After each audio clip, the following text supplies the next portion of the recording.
2019 ఎలక్షన్స్‌కి బీహార్ కి సంబంధించిన ప్రశాంత్ కిషోర్ ఐపాక్ జగన్‌కి తోడు. వాళ్ళిచ్చిన సలహాల ప్రకారమే అభ్యర్థుల ఎంపికలు జరిగినాయి. వాళ్ళిచ్చిన సలహాల మేరకే మిగతా ఇష్యూ అంతా నడిచింది. ఫైనల్‌గా ఘన విజయం సాధించినప్పుడు ప్రశాంత్ కిషోర్ పేరుని అంతకుముందు తెర వెనకాల విన్నారు. లేకపోతే సెఫాలజిస్ట్‌గా విన్నారు తప్పించి మొట్టమొదటిసారి ఫేస్‌ని చూపించాడు జగన్మోహన్ రెడ్డి. హైప్ ఇచ్చుకొచ్చాడు. అంతా అయిపోయింది. ఆ తర్వాత అదే ఐపాక్ ప్రభుత్వంలో భాగంగా పనిచేసింది.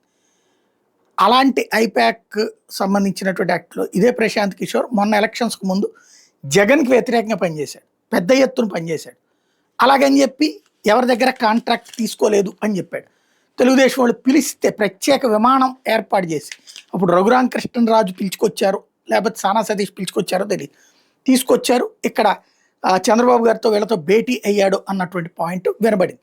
ఆ తర్వాత నేను కలిసిన మాట నిజం, కాకపోతే జగన్ని తీసుకున్నట్టుగా వీళ్ళకి తీసుకోనన్నాను అని చెప్పుకొచ్చారు.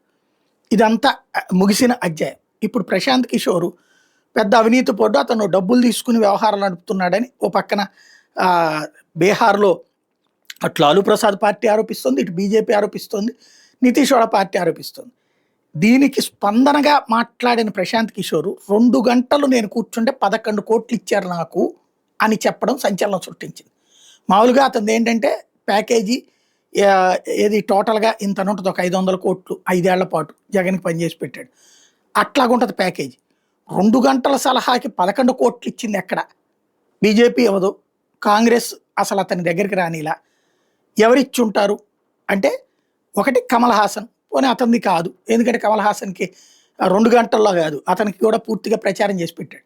డిఎంకే స్టాలిన్ అతనికి పూర్తిగా ప్రచారం చేసి పెట్టాడు. సమాజ్వాదీ పార్టీకి పూర్తిగా చేసి పెట్టాడు.